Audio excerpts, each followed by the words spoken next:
GMA Medical Mystery. Thousands of Americans come down with Lyme disease every year. If left untreated, the infection can spread to your nervous system and even your heart. A California woman has been battling Lyme disease symptoms for more than a decade because it took years to get the right diagnosis. Finally, an experimental treatment put her on the path to recovery and gave her a chance at a normal life. Let's take a look at one from We do have a good side and a bad side, Hal, in traffic today. Brooke Landau is the traffic reporter for ABC's KGTV 10 News in San Diego. We're getting a little better here on our freeways. You'd never know that for Brooke, life hasn't always been a smooth ride. I literally went to bed fine one night and woke up unable to move from the waist down and the neck up and had no idea why. It took 7 years to find the answer. In 2001, Brooke learned she had Lyme disease, a bacteria spread by the bite of a tiny tick. Every year, about 20,000 Americans are diagnosed with Lyme disease, but only about 30% of those infected get the obvious symptoms of Lyme, a bullseye rash and flu-like symptoms. Without symptoms, the unlucky remainder never know they have the disease. By the time Brooke learned she had Lyme, it was too late. The bacteria was attacking her brain. Just about every organ of my body was affected by this. Since then, life has been an uphill battle. I lost hearing in my left ear. I began to lose my sight in both eyes. I developed gallstones, spinal meningitis, colitis, heart arrhythmia, palpitations. I had to contemplate things like just a lifetime of pain or death. One of Brooke's doctors says her case was among the worst he'd ever seen. These are all the pills that I would take in one day. And none of the pills cured her. Brooke says she's alive today because of one doctor who took a medical risk. They put a tube into an artery leading into my heart. The experimental treatment, not approved by the FDA, consisted of pumping high doses of antibiotics into her heart for 24 hours a day for 2 months. She also underwent 30 days of treatment in a hyperbaric oxygen chamber. Her doctors hoped by hyperoxygenating all the tissue, it would allow the medication to penetrate much deeper and reach the organism. And that was the first time in 7.5 years that I started seeing signs of recovery. I got my hearing back in my left ear, my sight stabilized, I got my short-term memory back. That was the path to starting to recover. Recently, for the first time in a decade, Brooke received her first negative test result. The disease may be gone, but she will be dealing with its damage for years to come. I just pushed through it, but I hope to God that it's not another 50, 60 years of this kind of pain.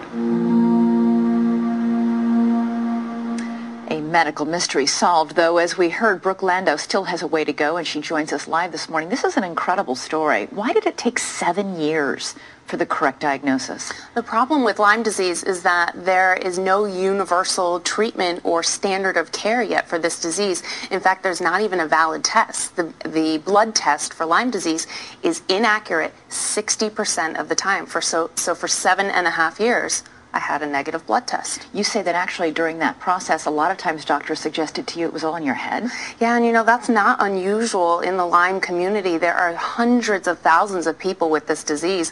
Thousands of them email me, and they've, my story is horrifying, but they've had it upwards of 15, 20, 25 years, and they're told that it's all in their heads and they're crazy. And we're talking about some of the, most major medical facilities in this country saying that. And you know that you were actually bitten by a tick in 1994. You actually remember this happening? Yeah, I remember pulling the tick off of me, but it wasn't until a year later that I had symptoms. I just went to bed one night absolutely fine, 1 year out of college, climbing the corporate ladder and doing great, went to bed fine and woke up unable to move. So because your progression of the disease was relatively unusual, in addition to the unreliability of that diagnostic test, you went for a long time wondering what was wrong with you. Right, and it's absolutely horrifying, not just for me, but for my family as well. I mean, my parents would have spent any amount of money or done anything and brought me anywhere to have helped me escape all of this, years and years of pain, but that's the problem. There was nowhere to go,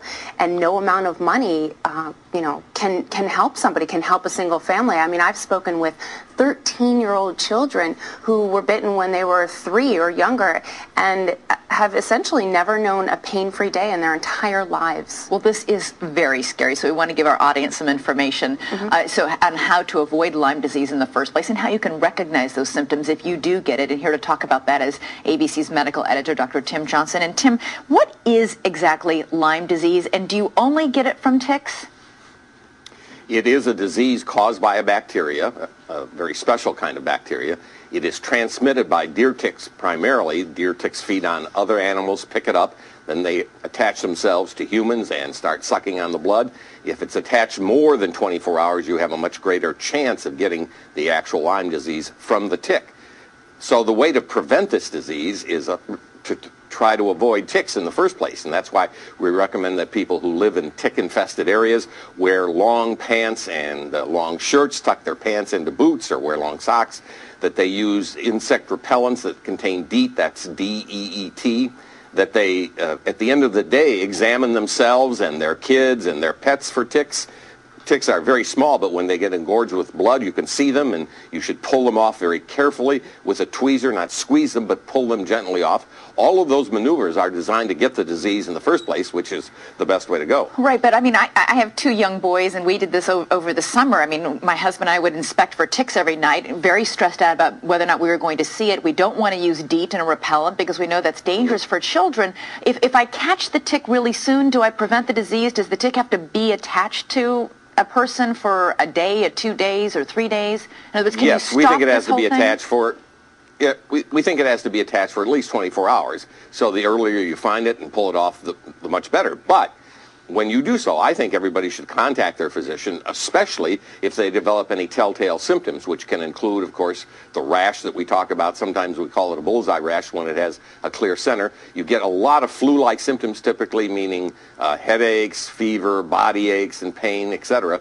If you live in a tick-infested area and you've been bitten by a tick or seen a tick, even if you don't have any symptoms, or if you have symptoms and you haven't seen a tick, either one, I say, go to the doctor and consider being treated right away with antibiotics. All right. And how reliable quickly are those antibiotics, Tim?